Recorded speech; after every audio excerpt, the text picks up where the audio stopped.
Ruth chapter 1.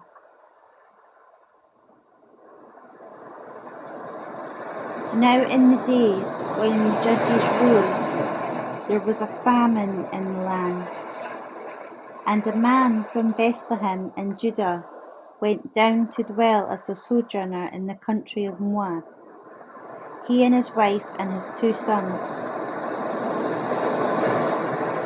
And the man's name was Elimelech, and his wife's name was Naomi. And the names of his 2 sons were Mahlon and Chilion, Ephrathites of Bethlehem in Judea. And they went to the country of Moab and remained there. And Elimelech, Naomi's husband, died, and she was left with her 2 sons. And they took wives for themselves from among the Moabite women. One's name was Ophrah, and the second's name was Ruth. And they dwelt there about 10 years. And both Mahlon and Chilion died, and the woman was left without her 2 children and her husband.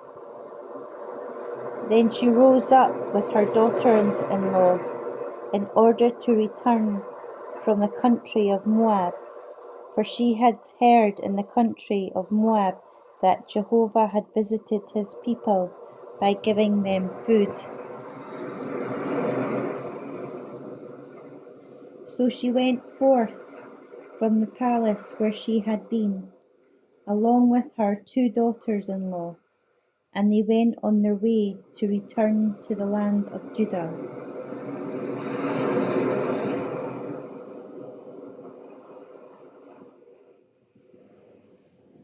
And Naomi said to her 2 daughters-in-law, "Go, return, each of you, to your mother's house. May Jehovah deal kindly with you, just as you have dealt with the dead and with me. May Jehovah grant you to find rest, each of you in the house of your husband." Then she kissed them, and they lifted up their voice and wept. And then they said to her, "No, we will return with you to your people." And Naomi said, "Return, my daughters. Why should you go with me? Do I still have sons in my womb, that they may be your husbands? Return, my daughters, go, for I am too old to have a husband. If I said, I have hope, even if I had a husband tonight and even bore sons, would you then wait until they were grown? Would you then refrain from having a husband? No, my daughters, it has been far more bitter for me than it should be for you, for the hand of Jehovah has gone forth against me." And they lifted up their voices and wept again. And Ophrah kissed her mother-in-law, but Ruth clung to her. And she said, "Your sister-in-law has now returned to her people and to her gods. Return with your sister-in-law." But Ruth said, "Do not entreat me to leave you and turn away from following after you. For wherever you go, I will go, and wherever you dwell, I will dwell, and your people will be my people, and your God will be my God. Where you die, I will die, and there will I be buried. Jehovah do so to me, and more as well, if anything but death parts me from you." And when Naomi saw that she was determined to go with her, she ceased speaking to her about it.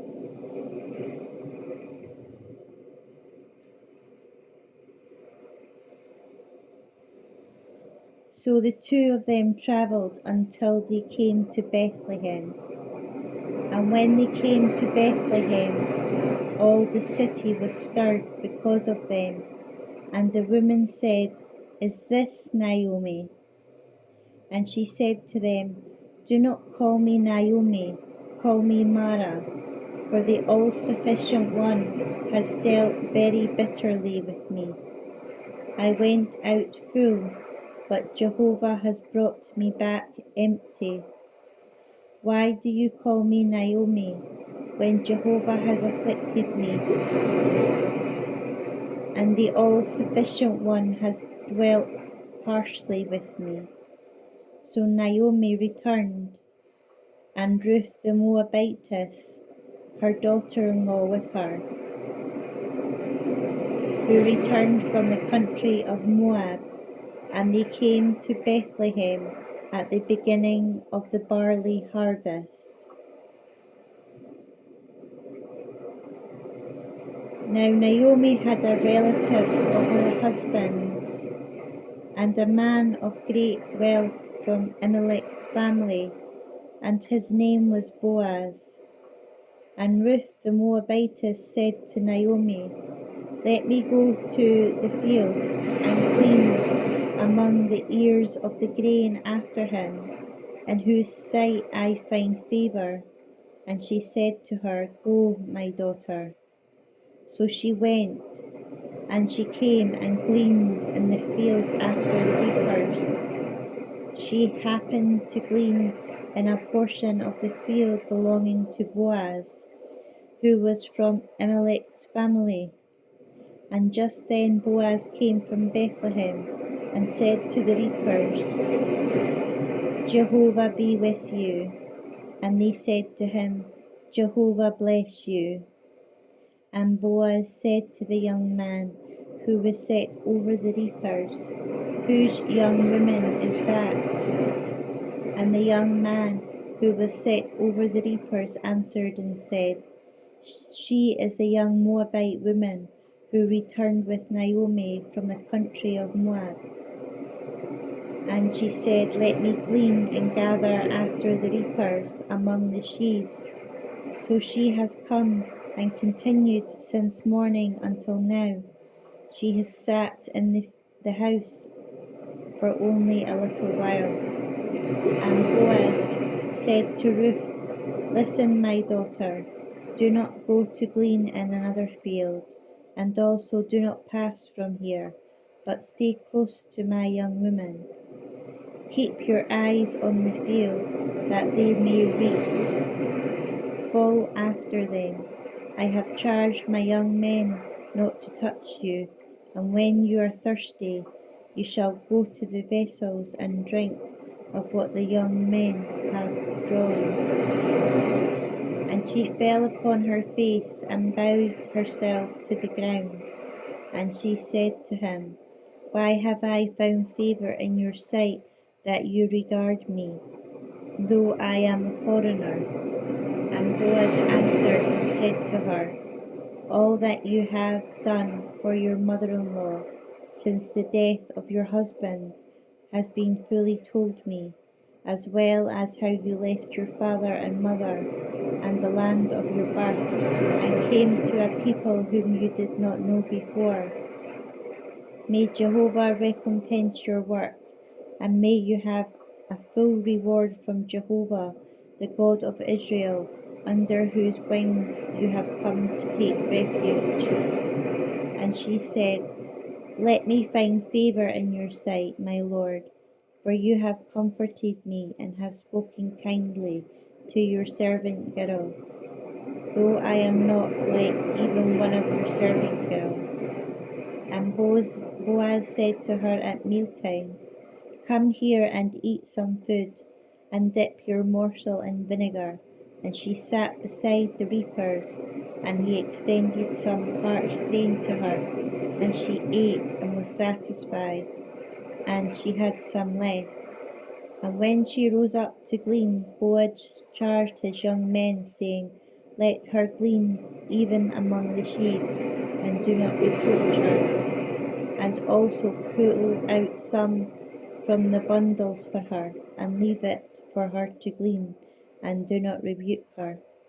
So she gleaned in the field until the evening. And she beat out what she had gleaned, and it was about an ephah of barley.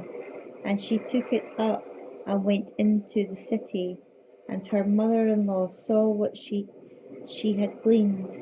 Ruth also brought out and gave to her what she had left, after she had been earlier satisfied.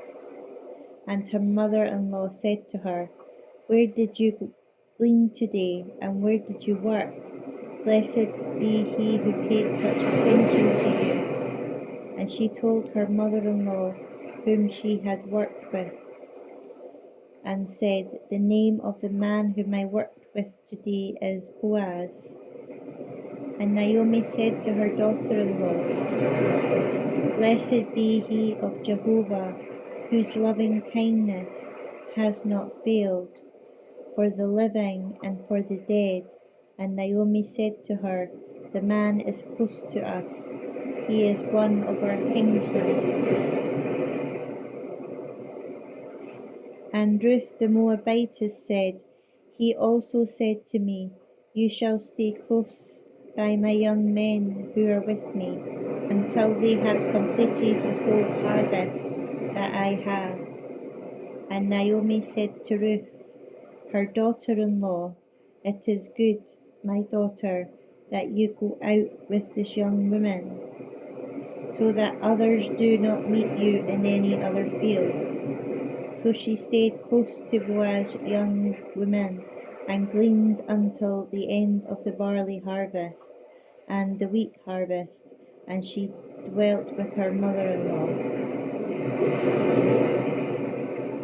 And Naomi and her mother-in-law said to her, "My daughter, I must seek some resting place for you, that it may go well with you.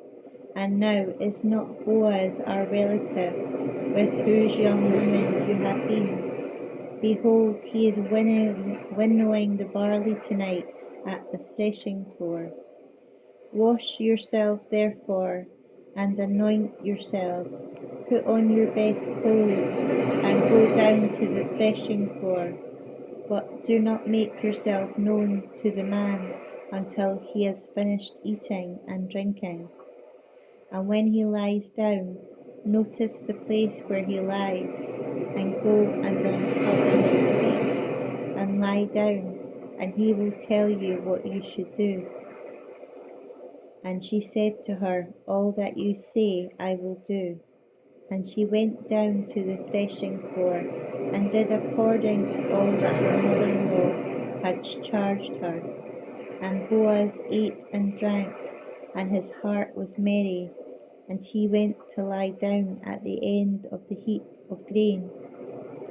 And she came in secretly, and uncovered his feet, and lay down. Then at midnight the man was startled. He turned over, and a woman was there lying at his feet. And he said, "Who are you?" And she said, "I am Ruth, your female servant. Spread your cloak over your female servant, for you are a kinsman." And he said, "Blessed be you of Jehovah, my daughter. You have shown your latter kindness to be better than your first, by not going after the choice young men, whether poor or rich. And now, my daughter, do not fear. All that you say I will do for you, for all the assembly of my people know that you are a worthy woman. And now it is true that I am a kinsman, yet there is a kinsman closer than I. Stay for the night, and in the morning, if he will do the kinsman's duty, fine, let him do it. But if he is not willing to do the kinsman's duty for you, I will do it for you, as Jehovah lives. Lie down until morning."